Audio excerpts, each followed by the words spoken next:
Well, the wife sent me out to the garden to harvest her a bunch of fresh greens. This took about a minute and a half to harvest. Here you go, honey. Thank you. Very fresh.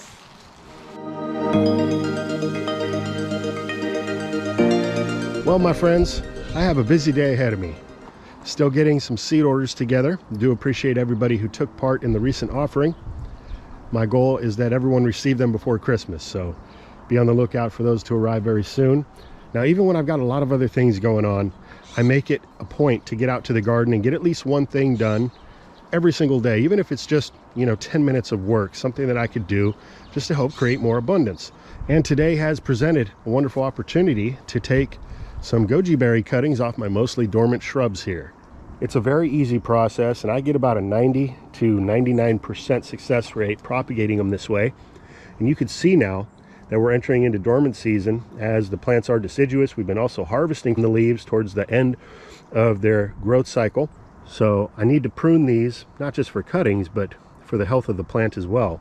Today we're just going to focus on taking some cuttings from the plant. And for that, I'm just going to harvest from sections of the shrub that are growing out into the pathway that I want to take back, just kind of clear my space for walking around in the garden. And here is a perfect example of what I like to harvest for cuttings off of my goji berry shrubs. If you look at the diameter of this offshoot here, you see it's about half the size of that of a number 2 pencil. That's just about perfect. You can go smaller and you can go up to the diameter of a number 2 pencil, but about half the size is perfect. So I'm going to make a cut here just above this node. And from that one little section of pruning that we just took, I can make several cuttings. So we want to keep track the bottom from the top. That's easy to do because if you look at the nodes, they have a slight upward trajectory. And now we're just going to take a series of 6 to 8 inch cuttings, and we're going to cut back the top of each cutting just above one of these nodes. I like to cut them diagonally like that. Now it's important when taking your cutting that you see a green tinge there under the bark of the cutting, the cambium layer. If it's just brown, looking dry and dead, then it's not going to be a viable cutting. But we've got plenty of life in this cutting here. And we'll take another one. And I noticed my 𝗙𝗃𝗃 secateurs are a little dull, so I'm going to use this handy little sharpening tool by Corona.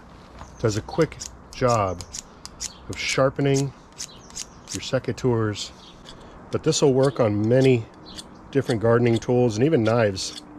I use these on my tree loppers, and in just a second we got a razor sharp edge there. So in just a couple minutes we got a bunch of cuttings here, and we're going to be growing out these cuttings in some simple play sand.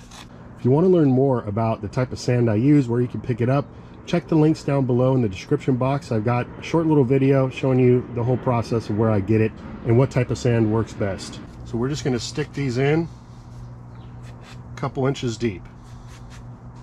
They are going to create nice little root clusters, so leaving at least a couple inches in between each cutting is preferred so that the roots don't get too tangled, but they're pretty easy to untangle when the time comes, which I'll be sharing with you in short order.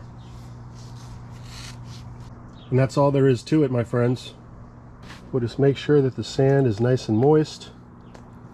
And I do have a drainage hole at the bottom of this little dollar store dish pan here, and it's covered with a little bit of screen held in place by some Gorilla Tape.